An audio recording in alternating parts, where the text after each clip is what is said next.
unha, porque sempre hai unha excepción, e dúas, porque é unha das máis demandadas no mercado. Este tipo de carrocerías son conocidas como SUV, Sport Urban Vehicle. Para min, equivocaron xa está no nome, porque o Sport non é un vehículo deportivo, porque non é un coche ágil, nin tampouco transmite demasiadas sensacións, nin tampouco é un vehículo urbano, porque un coche urbano, como se que é un coche pequeno, é fácil de maniobrar na cidade. Pero ainda así, desde o ano 2007, Nissan desde que sacou aquela mistura entre todo o terreno e coche de ciudad, o Nissan Qashqai, pois sigue estando de moda hasta o día de hoxe como líder de ventas. E como vos dicía antes, sempre hai unha excepción, é que Audi decidiu no seu superventas Q5 equipar un motor 3000 TDI con 313 cabalos. É unha estética super deportiva. Presento-vos un SUV con personalidade e deportivo de verdade, Audi SQ5. Como o seu propio nombre indica, pertenece á familia de deportivos S de Audi, así que os rasgos máis característicos tenos, como é este difusor deportivo traseiro que alberga as 4 salidas de escape redondas, dúas a cada lado. O chasis está rebaixado 3 cm con respecto a calquer Q5 normal.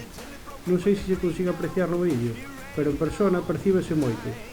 Equipa llantas de 20 pulgadas e un equipo de frenos que asusta solamente mirándos, con 356 mm de diámetro no eixo dianteiro e 330 mm no traseiro, o que xa nos informa das capacidades deportivas que este coche pode alcanzar e paran os casi 2000 kg de este monstro con unha pasmosa facilidade. O frontal tamén é máis deportivo e agresivo, tanto en paragolpes como en rejillas, e outro detalle característico dos S son os espellos en aluminio. Todo o conjunto queda super musculado sin perder a elegancia de Audi. O que xa non se parece tanto ao resto da familia S é o motor, que suelen ser todos con motor gasolina. En este caso, temos, como vos decía, un motor diésel V6 con 3000 cm3 biturbo, con 313 cabalos e atención a isto, 650 Nm de par que se manifestan xa desde as 1450 revolucións por minuto. Podedes vos imaginar con estas cifras a capacidade de aceleración e forza que ten este bicho, impresionante. Os anagramas SQ5 deixanse ver por todo o coche. Este logotipo podese ver nos umbrales das portas, no respaldo destes deportivos asientos eléctricos calefactables rematados en piel e alcántara, na chave do coche e tamén na parte baixa do volante.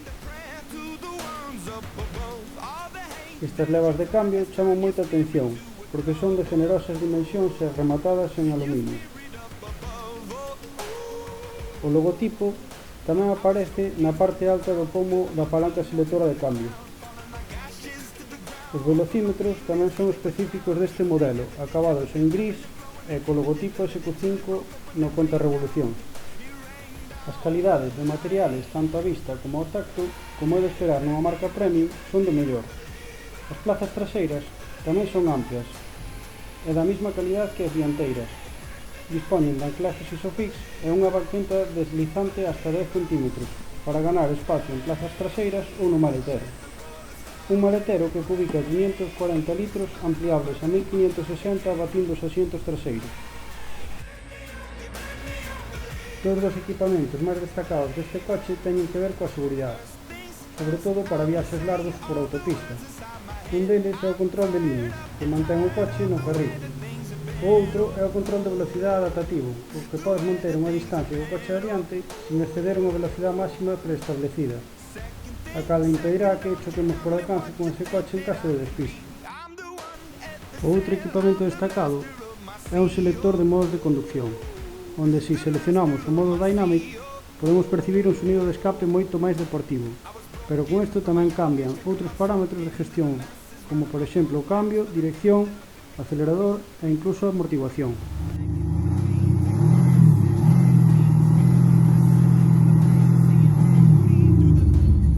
Dinámicamente, ao volante deste coche, a palabra que máis se me ven á cabeza é seguridade, para describir as sensacións de conducir este coche, sobre todo seguridade. Esta entrega de potencia tanto de motor como de frenado é unha pasada. unidas a tracción integrada de 4, pois fan un agrado de conducción total. As suspensións absorben moi ben as irregularidades da carretera, pero son super firmes para pasar por curva bastante rápido, e a potencia de frenada e aceleración é escandalosa.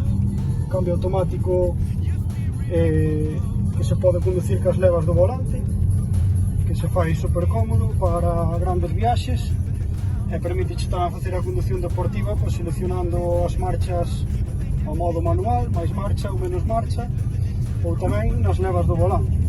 A dereita para subir marchas, a izquierda para baixalas, e despois, bueno, o control de velocidade adaptativo tamén lle axuda a facer os viaxes máis seguros, xa que sigue a mantén a distancia co coche de adiante, e bueno, a verdade é que é unha pasada conducir isto. A verdade é que é super seguro e sínteste pois como sobre rei.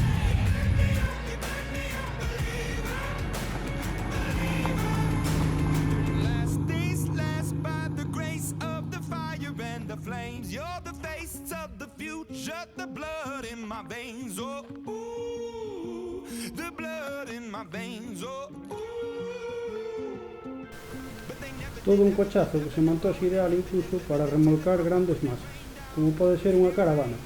Homologa un arrastre de hasta 2.400 kg, e dou fe de que poderá con eso moito máis. En canto a consumos, o homologado mixto é de 6,8 litros, pero a realidade situase de alrededor dos 7,5, que para a potencia e peso que ten este coche é unha cifra máis que aceptable. Hai que ter en conta que pesa 2.000 kg e un 3000 V6.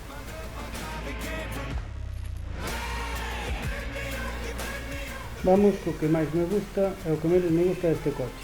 O que máis me gusta é a relación potencia-consumo, a estética tan deportiva e elegante como en todos os Audi S, e a sensación de seguridade de ter todo baixo control cando conduces. O que menos é que sea un SUV. Ese extra de altura en carrocería non lle sirve de nada, máis ben penaliza sobre todo en consumos e a paso por curva. O outro defecto, que ao mesmo tempo é unha virtud, o coche é tan seguro e filtra tan ben os baches e todas as sensacións ao volante que non eres consciente da velocidade a que circulas. Por eso é conveniente ter ben vigilado o conta kilómetros para evitarnos algunha que outra multa.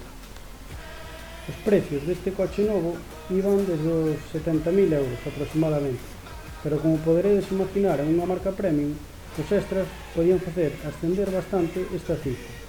Actualmente podes encontrar algunha unidade no mercado de segunda man desde uns 25.000 euros, pero que ascenderá, como sempre, dependendo dos anos e os kilómetros sobre todo. Esta unidade en particular non está á venta, pero se buscades un coche destas características e queredes gastar sobre uns 30.000 euros, podo plantearvos varias opcións fiables sin salir de Galicia. Por último, gustaríame agradecer ao propietario deste cochazo que nos lo prestara para facer este vídeo e achegárvolo ao canal. Estou seguro que el vai disfrutar moito deste coche e tamén do vídeo. Mais nada, gracias por velo hasta o final e vémonos pronto.